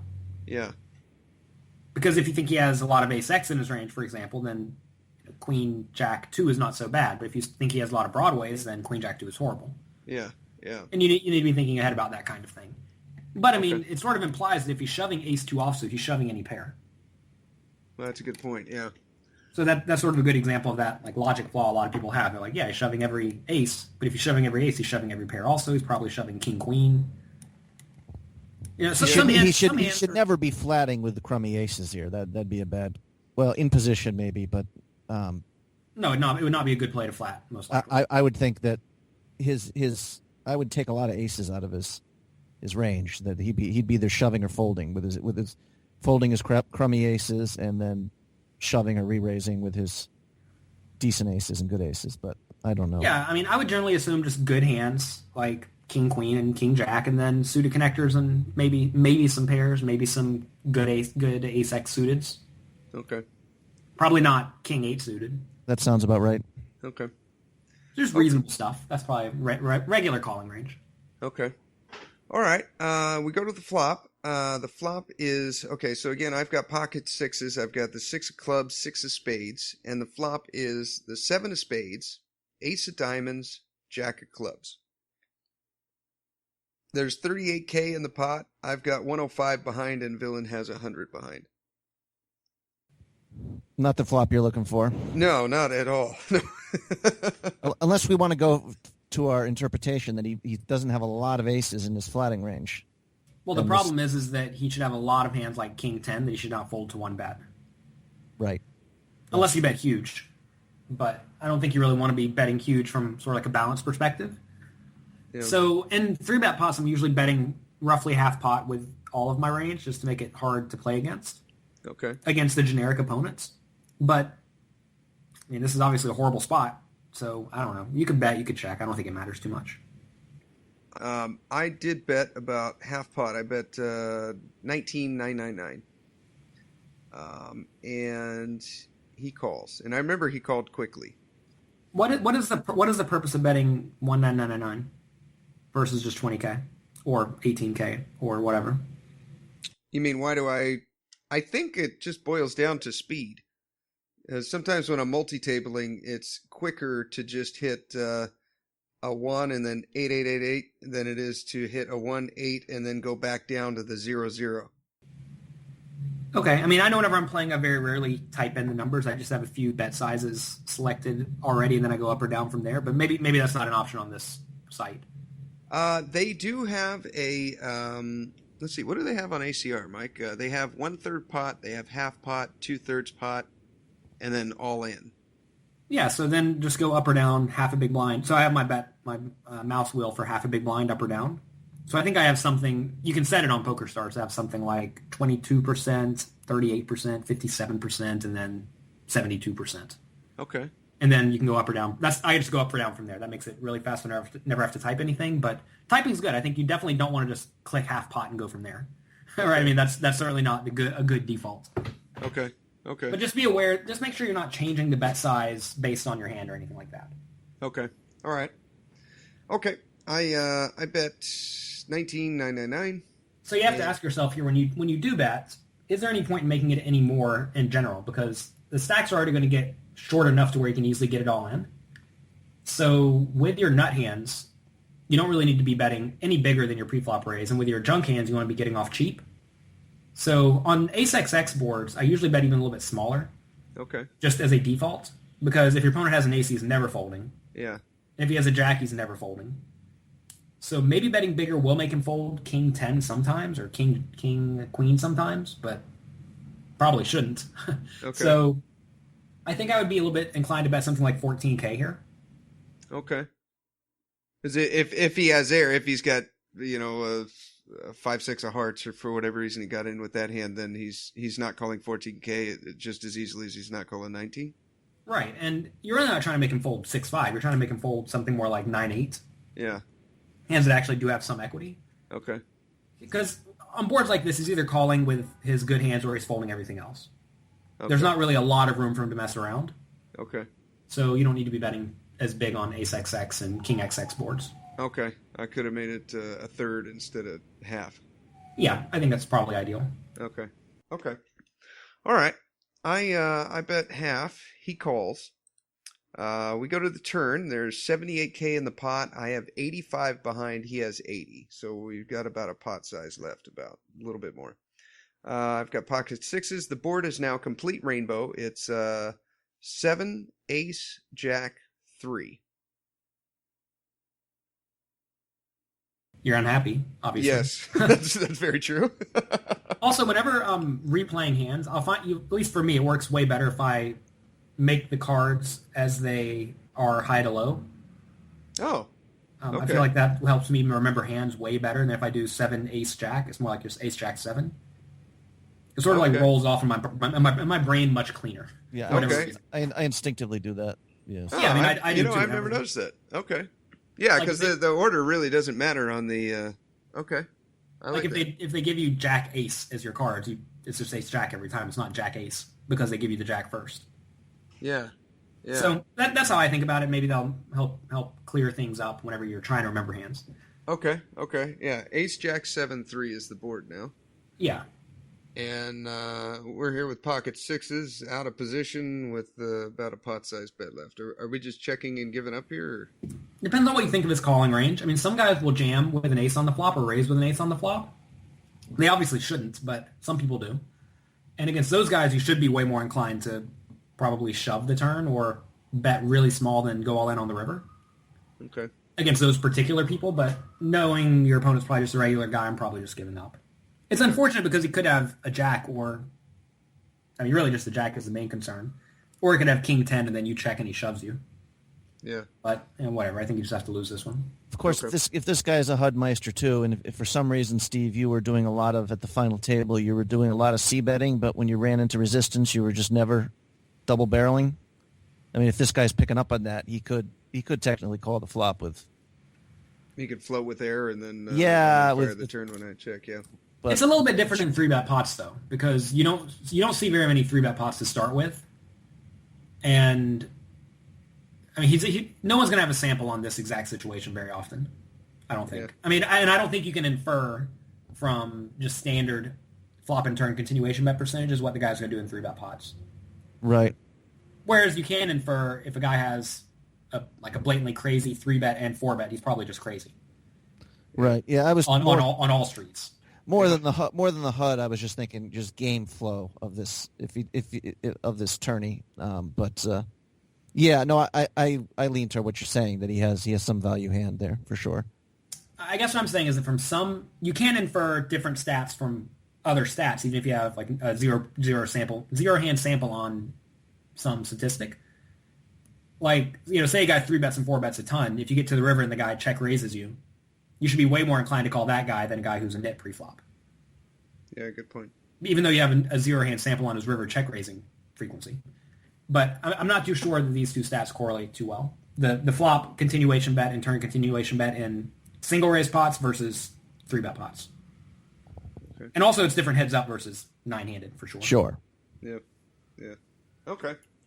All right. I check gave up. He bet 26 on the turn, and I thought at that point my only move was really shove. Or I guess I could call and then check and see what he does on the river, but by then we've got so much of my stack in, I can't imagine folding. But, well, if you think he's only betting small with a bluff, then you should be calling. Yeah, that's a good point. Okay. And then calling most rivers. Do you think he's folding a jack here if Steve just shoves it in on the turn? If I don't he know. is, I mean, so like in my mind, he should not bet a jack on the turn. At least I don't think he should, because what's he getting value from? Yeah. No, I'm saying if he, rather than check shoving, if Steve had just shoved the turn, is he folding enough of his calling range on the flop to make this a? Obviously, if he calls, you're drawing dead. You're drawing to 2 outs. Yeah, I mean, it's tough to say. That's the thing is, well, he's never folding an ace, right? So if he has an equal number of aces as he does jacks, which is probably not true because people play more ace hands than they do jack hands, then you're break even on the shove and you make him fold some gut shots and whatnot. So maybe that's a fine play, but I don't know. Some people just call you with anything. Yeah. So if he's going to call you with anything, I'm not a big fan of it. Okay. I'm not trying bluffs like that too often. I don't think it makes a ton of sense, especially if your opponent's not really, really great. So I don't know. I'm not trying to bluff a guy here. I think it's kind of overly optimistic. I would be inclined to shove something like King 10 though, if I had a gut shot, because then if he calls, I still have equity. Sometimes. Well, you always have 4 outs, but maybe you have more than 4 outs. And you also want your opponent to fold stuff like King Queen, for example. That he goes check, check, check, check, you lose. Yeah. And if for some reason he calls with pocket 9s, then you actually have 10 outs or whatever it is. So. Yeah. Yeah. Okay. I still quickly think, just to defend I probably would check give up, but just in terms of winning, in terms of just winning the heads up match, there's a decent number of chips in there. So after if you check give up, you're down to what, 80K in chips, and he's now 130K. I'm down to 85, and he's up to 159. So your chances of winning, I mean, you can still win it, obviously. But anyways, I'm going to stick to my shove just because I don't think there's that many aces in his range, but I could be wrong. Okay. What happens if he calls and you lose? Then that's what happened. But then you're just out. Then you have I think there's much more aces in the 3-better range here than the flatter. Unless he's taking a real low variance route. I think he's reshoving or re-raising ace jack, ace queen, ace king. I think he's folding all the crummy aces. And I agree with Jonathan, like the suited aces and maybe like the ace 10. I mean, there's a decent amount of aces in his range. I would want to feel that there's at least a 50% or more chance that he's folding a jack to a shove, and that I just don't know. Okay. But yeah, I don't know. I just think it's a closer call than maybe. So what would you do? What would you do if you had an ace in your hand, like a good 3-bet hand, ace king? Are you just jamming the turn? No, I probably would. You'd probably be check shoving that, I guess. So yeah, that would cap your range shoving there, maybe. Causes a little bit of a problem if your opponent is thinking about that kind of thing. Because if you jam, it means you probably don't have an ace. Right. Because you, like you said, you should check and either check call or shove, or you should bet small. I think you should probably just bet small a lot, which is why I suggested maybe bet small turn and then jam river, or consider that, because that's what you would want to do with ace king. Sure. Yeah, I guess that makes sense. Although I will sometimes play my monster hands really fast, just to make it look like I'm on a draw or something there. I mean, there's merit in that. So my first instinct is that shoving here with ace king would be horrible. You'd be better off just checking and hoping he shoves his jack in there. But it depends on the level of the player. Like I said, the shove with an ace. I mean, I would probably call you with a jack. Just heads up. I got second pair. I got to go with it. But I think if he's folding any jacks, I think the shove is decent. But I don't know. The guy probably has an ace. You're probably crushed here, and you should save those chips, and you could still win the thing. But I was just throwing out there because our analysis was that he did not have a lot of aces for his flatting range. And my only reasoning for that is how often he was shoving. And I thought, I mean, like I said, he could have had a run of hands where he just got pocket sevens and pocket nines and pocket tens and didn't want to play or see a flop, so he just shoved him in, trying to, hope, well, this time he has to call. This is the fourth time in, 8 hands that I've done this. I don't know. But I just assumed that he had some weak aces in there, but I really don't know. I really don't know. Check give up is fine, for sure. So, So, _ justice _ if you're listening, please email us and let us know what you had, because I'm curious. Well played. If you had 8, 9 of hearts, well played, sir. But, so, anyways, that was that. Do you have time for another one, Jonathan, or you got to run? Yeah, no, we have time. Okay. I've got... Same tournament? Same tournament. Okay, still heads up. No, we're three-handed, so we're backing up just a tad. This was kind of an interesting spot. Okay. We have Justice again in the on the button. He min raises. Blinds are 3,000, 6,000. And we're three-handed with one guy that has 8 big blinds. Okay, so I've got 39 bigs. Villain has 34 bigs. And the guy in the small blind has 8 bigs. So Villain raises on the button at 6,000. I'm in the big blind with Jack 2 suited. So he min raises? He min raises, yeah. Okay. And are we always completing here, or are we... Depends on what you think your opponent's going to do. I mean, if he's the type of guy who's going to try to outlast that guy on the bubble, by all means, then you should probably consider 3-betting. Okay. Especially 3-betting kind of large, like maybe even to 7 big blinds. Okay. That's going to put him in a spot where he's going to feel like he needs to shove or fold. And a lot of guys aren't going to want to shove in that spot with a guy with 8 big blinds. So I think I'd probably go ahead and bluff with this one, but calling's fine. Okay. The problem is when you call with stuff like this is that you're often check calling flop with any pair. And it's always going to be bad. Yeah. Meaning it's always going to be a rough flop. So yeah. I think in this spot, especially when you're the bigger stack, you can apply a lot of pressure and try to take the guy off his hand. Okay. And also, if you win the spot, it's going to give you even a bigger chip lead over that guy, and you can apply pressure to that guy over and over in the future. Yeah. And then if you lose the hand, you can just continue to play somewhat defensively until the 8 big blind got bust. Okay. Yeah, I don't think he cares much about the and the only reason I'm saying this is because there were some other spots earlier, 5 and 6 handed, where he was tangling with me, and there's a guy with just a few big blinds, and it didn't seem like he cared about laddering up for what it's worth. Okay, yeah, if that's the case, then definitely just call and go from there. Okay, all right, I complete. And we go to the flop with 14,400. I've got 111,000 behind. He has 96,000 behind. The flop is 10, 8, 9 rainbow with the 10 of diamonds. and I've got the Jack 2 of diamonds. So we're open-ended with the backdoor flush draw, and we're first to act. Well, I'm checking. Oh, you're checking. Okay. I mean, I tend to not lead too often. Okay. I think leading takes a lot of the reasonable hands out of your checking range. And I want my checking range to be very full of both value hands and bluffs. You know, I want the range to be hard to play against. And whenever you start leading, it takes some number of hands out of that checking range. And so imagine you lead every time you have a draw.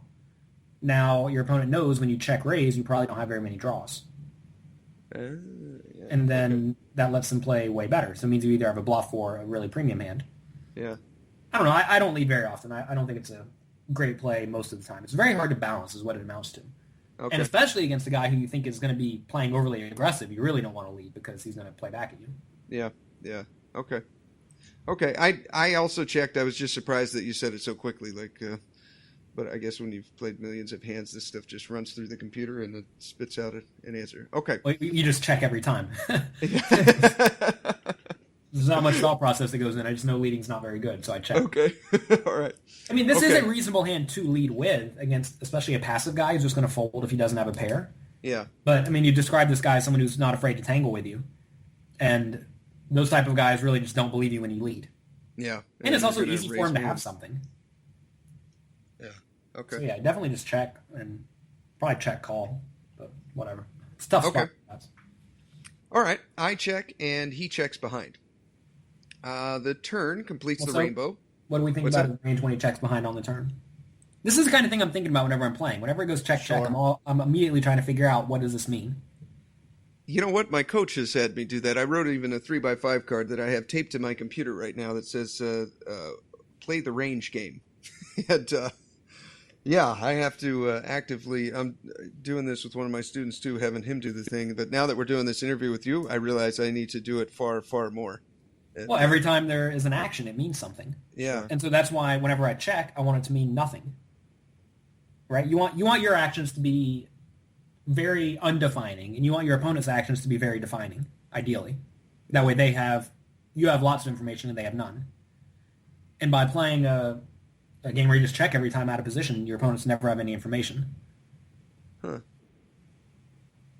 So anyway, when it goes check, what do you think about the guy's range? I would say he...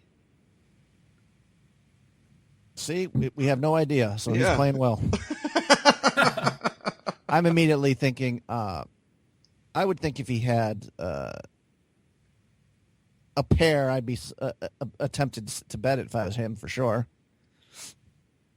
So I'm more leaning towards ace high or bottom or eights or basically doesn't have a top pair. I would think he's betting a fair amount there. It's semi vulnerable on that board. But yeah, I wouldn't, especially three ways. Maybe he could have top pair and just not want to get it in it too. So maybe the nuts or nothing. No, I wouldn't say that. No. I mean, I imagine he has either a fairly weak hand that has some amount of equity, like ace high, or pocket twos, or a hand like middle pair or bottom pair, so a 9 or an 8. And that's pretty much what I'm thinking he has. I think he'd bet most of his good hands. I think he bets some of his trash. And I think he's probably just trying to get to showdown. Okay. Most of the time. I imagine he has a showdown-bound hand because you don't want to bet with ace-9, for example, and get check raised in the spot. Yeah. So just check. I would check if I was him. Okay. Okay, we go to the turn, and it completes the rainbow, and so the board is 10, 8. Wait, I'm doing it again. Okay, let's try this. 10, 9, 8, 7. So the turn's a 7. I've got Jack 2 at diamonds. So I just got my straight. Well, so what do you like, given that range you just gave the opponent? I like a bet. I think he'll call with the value hands. I think he'll call there with a 10. Well, maybe not actually. Now that I think about it. Given you just said the guy likes to tangle with you, I think I'm going to be inclined to check this. Okay. And check call, and then either check call or check shove the river. Okay. I was going to, just for discussion's sake, say that I like betting more because even against an active opponent, I think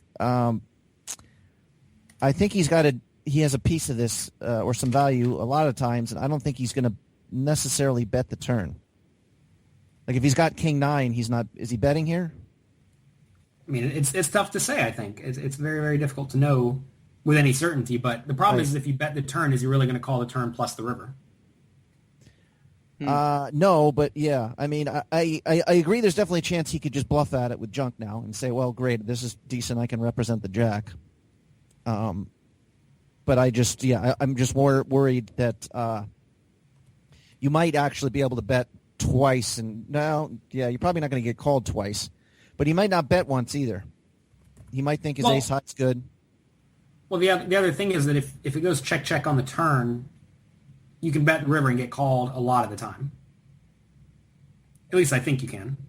Yeah. So if you're hoping just to get one street of value, your river bet looks weaker than your turn bet. So you're more likely to get called by ace high? I think so. Okay. Okay, or a pair of 8s or a pair of 9s or something. Yeah. Okay.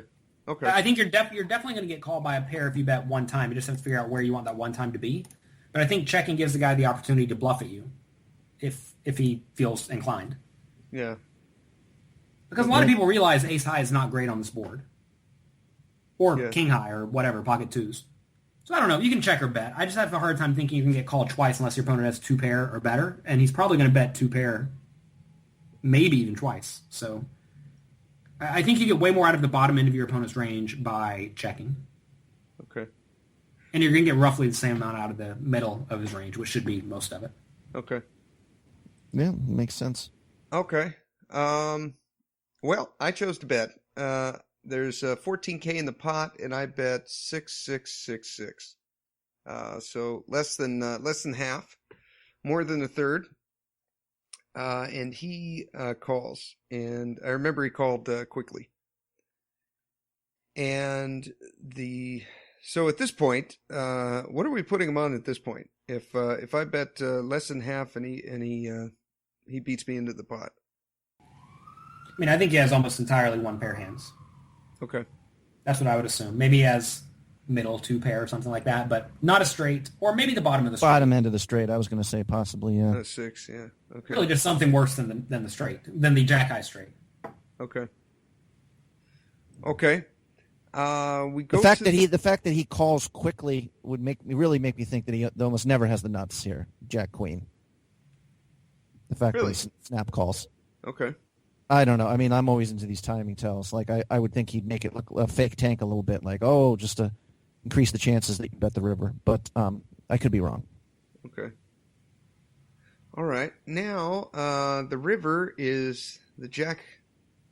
So the board, the final board now is 7, 8, 9, 10 jack. So we have a straight on the board.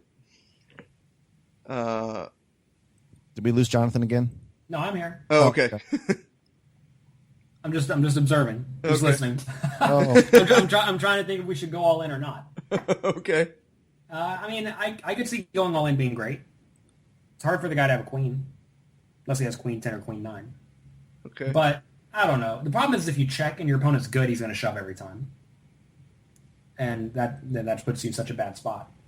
So I don't know. I don't know, man.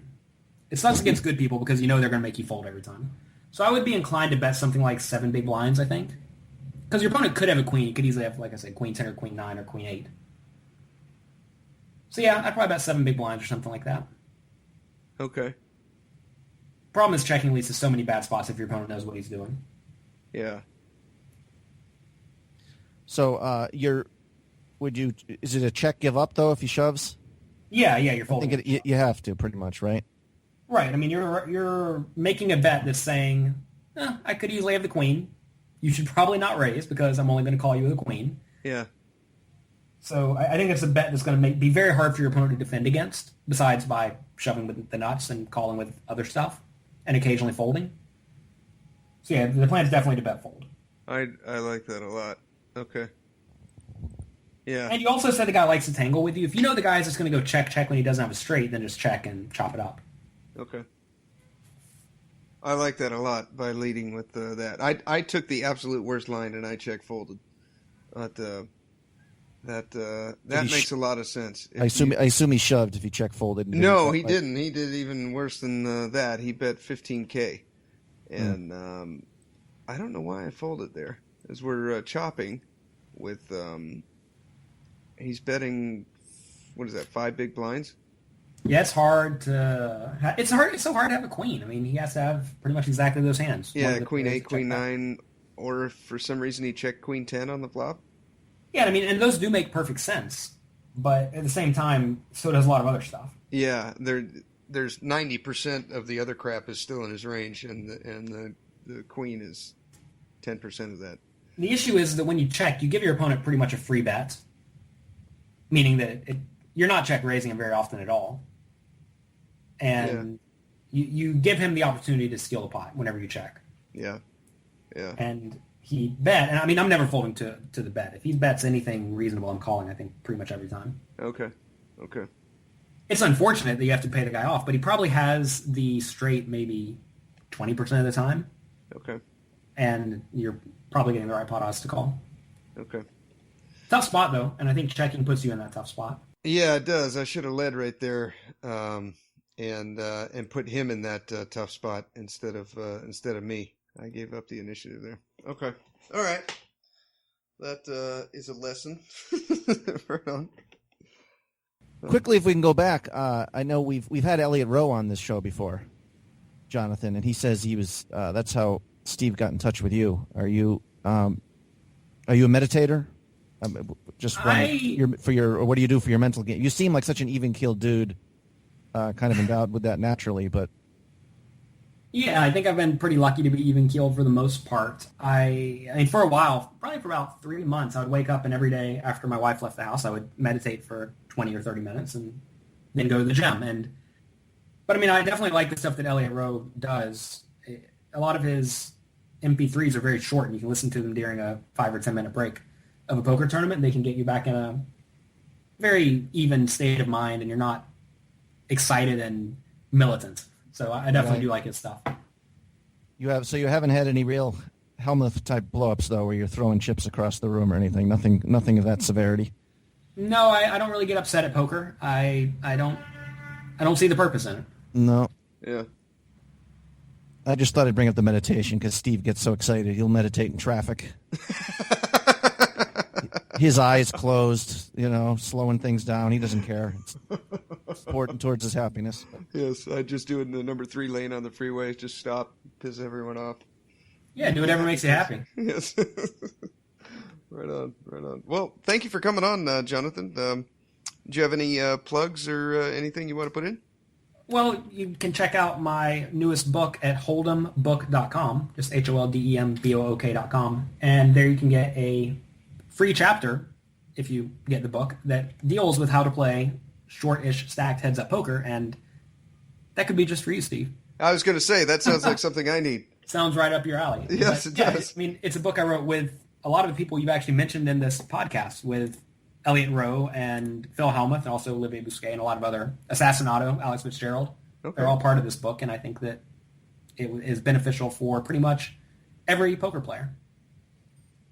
Okay. Sounds worth it. Yeah, sounds like that's a real superstar lineup there for sure. Yeah. Yeah, I mean, I tried to make sort of the super system of the day, except for it only deals with no limit hold'em, and I think that's the game that most people play and most people want to get good at. And I tried to put something in there for everyone. Every author has roughly a 20 to 30 page chapter on whatever topic they thought they could help most people with, that they were very passionate about.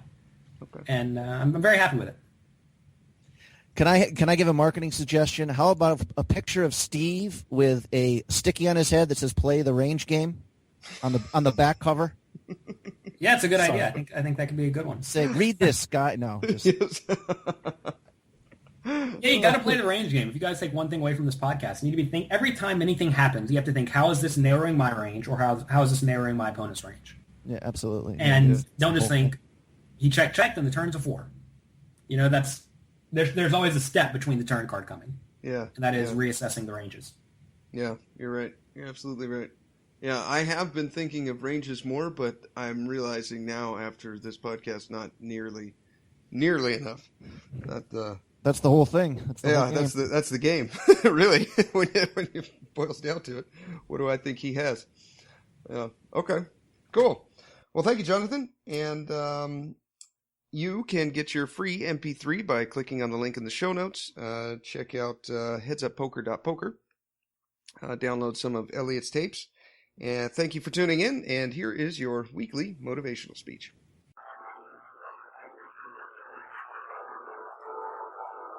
Decide consciously what's the purpose of your life. Something simple. Something you can live every single day. I challenge you to hold yourself to a higher standard. I challenge you to realize that you're here for a purpose. There's something for you to do and be here. You might die tomorrow, you might die in 6 weeks, you might die in 6 months, you might die in 6 years. It doesn't matter how long you're going to live. What's going to matter is how you're going to live while you're here. What is the special plan for you? You've got to discover the purpose of your life. There is a plan. There is something here for you that's different than anybody else in the world, and you've got to discover what it is. Just trust your instinct and say, what is it? It was simple, it was clear, and I was living your day. Why am I here? And you've got to know what that is for you. That is what will help you to make the decisions. That'll give you the motivation to get up early and stay up late. That'll make you connect with people in a way you've never connected before, but you got to know, what are you doing it all for? What are you really